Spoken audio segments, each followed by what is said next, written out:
Well, happy Sunday, world. All right, so we went to church today and there was some confusion. So I'm still trying to figure that out. Seeing what kind of Bible passage can back up how I'm feeling.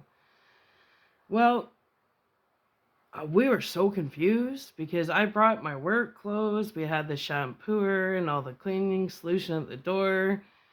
Um, we have several messages between us and the pastor's daughter about shampooing the carpets today. So Jake and I were totally psyched into that.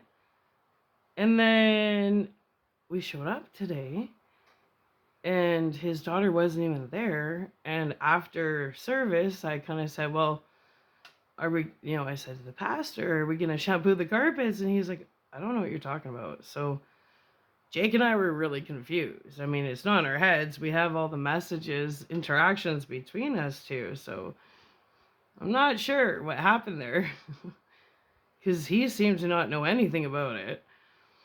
So there was a redirection. And I'm like, what's the redirection about? So then I was starting to think about Bible study today and what we discussed and what we learned. And when Jake and I were walking home, we were discussing Bible study because he didn't have to work this morning. So he got to come for service.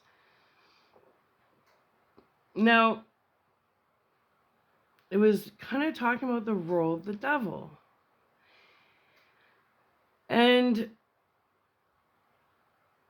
I know just through downloads and writing a thesis and doing this research for like 2 decades, if not longer, my feeling, the way I believe, and I never ever push my belief system on anybody because that's personal and that's between you and the Most High. So the belief system I've built for myself is between me and downloads I've had through prayer and meditation. And after many hours, trials, tribulations, life experiences, I understand the 3 roles in life. The role of the Lord is to work, to get things done. The role of the devil is to deceive. And the role of humans is to choose, right?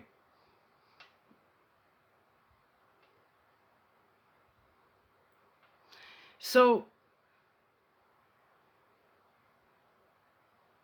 I know the Lord Most High created everything. We're all part of Christ consciousness. The Lord created the good, bad, and the ugly, including Satan, right? And I also know, since the Lord is in control of everything, nothing in this world happens without the Lord allowing it to happen. So therefore, Jake and I both, like, when we were walking and talking about it, because we didn't agree with the theory today in Bible study. So we did, and it's funny because we were discussing. He's like, "Mom, I felt the same way, but I just kept my mouth shut." I'm like, "Me too." You got to pick and choose your debates, right?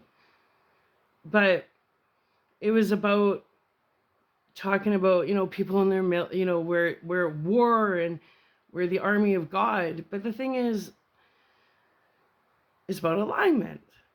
And I can't adopt the attitude of I'm at war, put my armor on that way, because it goes a little deeper. And I understand alignment, and I understand Earth School, and I understand ascension. And understand, actually. Understand, overstand. But the Lord, life is just a test. So everybody's being tested. That's why you can't judge anybody. And it's about unity. and if we're all Christ consciousness, the good, bad, and the indifferent, people that seem horrible, it's because they're failing tests. So I don't see that division. I see mind my own business, right? But for me to maintain the mentality of put my armor on as a soldier, that is actually failing a test in my mind. And Jake feels the same way, because the idea of like army soldier, gear up. I understand I'm in a spiritual war, but I also understand that the secret above the secret is stepping aside and giving it to God, right? God fights those wars. So for me to adopt the mentality of gearing up and I'm a soldier and I'm in this big battle with Satan, that's exactly what Satan wants me to do. Because then I align with those lower vibrational emotions. If I start looking at people as good and bad and agents and this and that, well, now I'm aligning myself with that frequency, which I will not do, because I've evolved past that Earth School level. And it's interesting because Jacob felt the same way, where I'm like, no. Because if you go deep in the scriptures, it's about rising above, right? So I'm not going to armor up and become frontliners on the spiritual war. I'm going to rise above it, because that's not my fight to fight. I fought that fight already. So that, and like, you can't always agree with everybody's theories, and everybody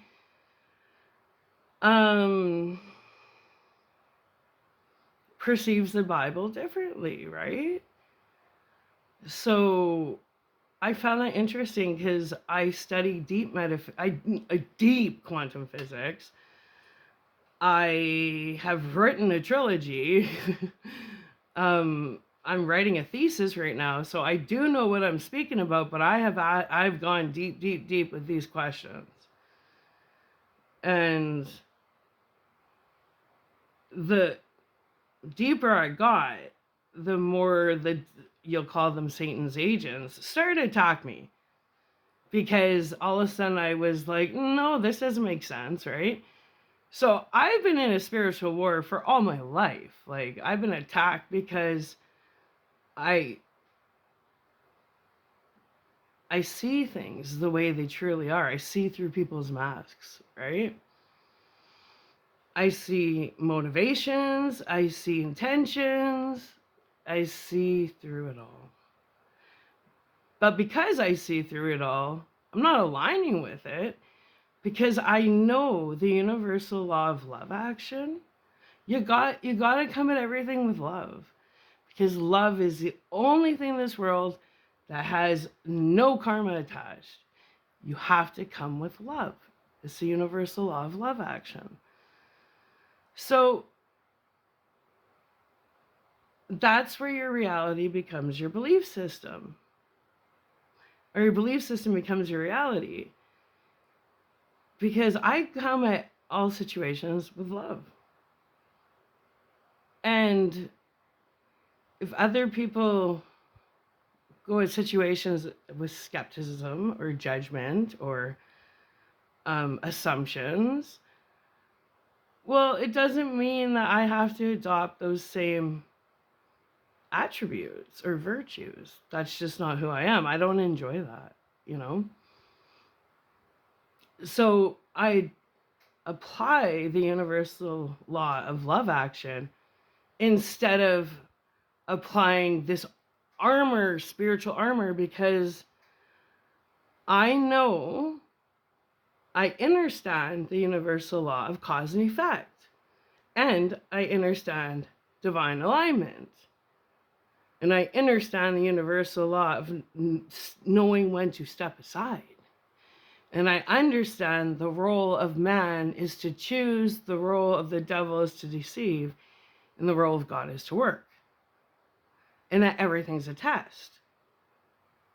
So that's where I understand this. One of the secret keys is to stay in your own lane, because ultimately your whole life experience is an experience with you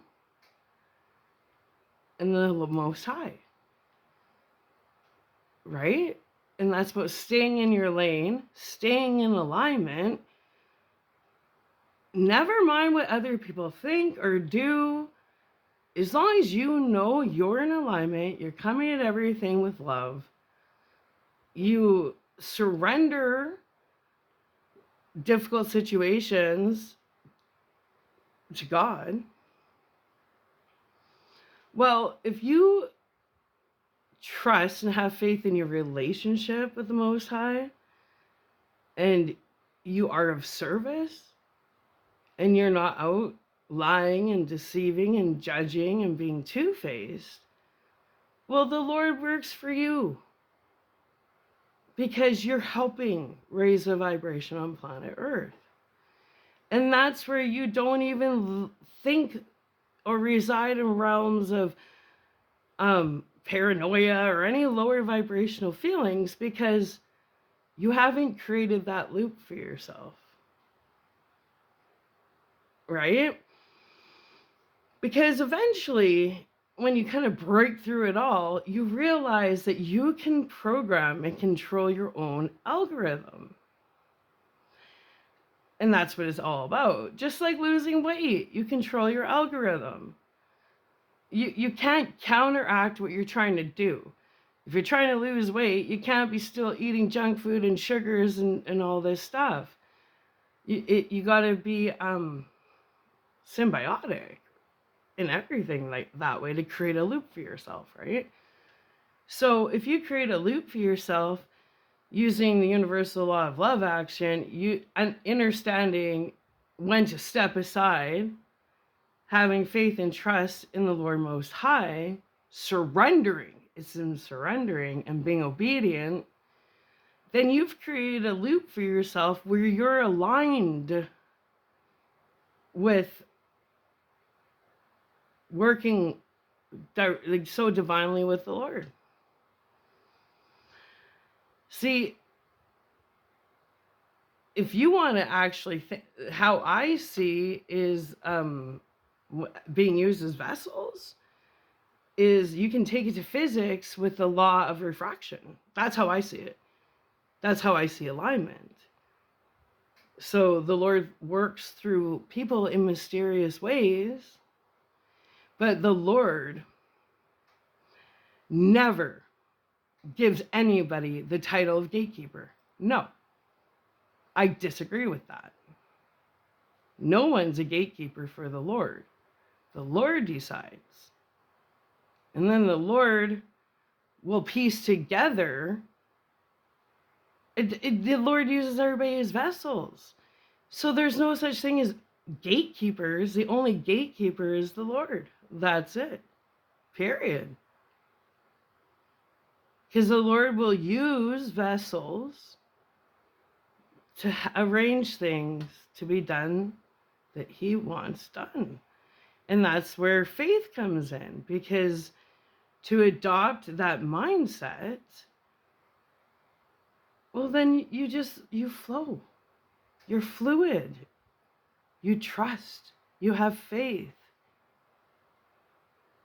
Like, I literally watched my son's father steal the envelope of the lady walked up to me at my grandma's funeral and she goes, "You're the mystic." And I said, "Yes." She passed me my inheritance. My grandma had already told me about it. I was expecting it. My son's father pinched my son. My son started crying. You know what he did? It was all arranged by my family to rob me. Justin took the envelope on my hand. He goes, "I'll put that in the truck." Well, I'm like, there's got to be a letter from my grandma in there too. And the whole way home, I'm like, "Justin, where's that envelope from my grandma?" "Well, I don't know what you're talking about." So Then everybody played stupid after that, and it was like, and I knew in 2006, I'm like, I just got robbed. But it's by everybody I know. So what am I going to do about this? Now, through so many hours of tears and meditation and prayer, you know, and many years of why me and questioning the Lord, why would you allow this to happen? This is so wrong. Well, back in 2015, there was this big aha where I knew my mission. I always knew my mission, but it was like, Sarah, you're going into the desert. Because I was going into serious spiritual training because I just got robbed by everybody I knew. And then they got so many people got involved because they were paid off to, well, they robbed me and then they wanted to frame me because they robbed me. So they wouldn't get caught. It was the stupidest, like, these people. But I knew about it the whole time because they got so many people involved, and there were other people that messaged me on Facebook and stuff years ago. They're like, Sarah, I'm so sorry for what I did. And then I had other people just contact me randomly, or they're like, I'm so sorry. And at the time, I didn't know what everybody was apologizing to me for, but I'm talking like so many people were like, I am so sorry. And I was like, okay. One time I was out. This is when I used to go out and dance and have some drinks. And this girl sat down with me. We got along really well because I'm a chatty one. And she was like going off and off and off about this terrible person and da da da da da da da da da. And she was drinking, so I never really caught the name of the person that she was talking about. And then the story got really interesting, and I'm like, what? I go, what's this girl's name? And she said my name. And I looked at her and I said, yeah, I heard a lot about her. She's like, yeah, well, blah, blah, blah, blah, blah, blah, blah. I'm like, do you actually know her? Do you know her? She's like, no, but I heard so much about her. And I looked her in the face. I go, I am her. And everything you've heard is a lie. I'm like, you've been trashing me for an hour to myself. That's how the telephone game works. That's how gossip works. And that's how lies spread. I've never seen someone look so nauseous on the spot. She's like, I am so sorry. I go, well, hopefully this is a lesson you've learned on gossiping about someone you don't even know. Because she's like, I like you so much. And when people get all touchy, she's like, oh, I love you. You know, you're so sweet and you're so pretty and da da da da da da da. And she's going off for an hour, trashing me to myself. Why? Because she was a parrot. She didn't even know who I was. That's how the devil deceives. That's how the devil deceives. You know, just chirp, chirp, chirp, chirp, chirp. So I'm the type that just let her talk the whole time. I mean, other people could have been confrontational and said, what did you say? Blah, blah, blah, blah. I just smiled because I'm like, what an idiot. I'm going to let her put her foot is so in her mouth right now, and I'm just loving it. And I can't tell you how many times I've sat there and let people lie straight to my face. I've straight up asking people, you know, did you do this? Oh, God, no. Well, I'll tell you one thing. If I've questioned you about anything, it's because I already know the answer. So, Jake says to me on the way home, he's like, you know, Mom, it's funny. We're like a walking test for people. And I'm like, right?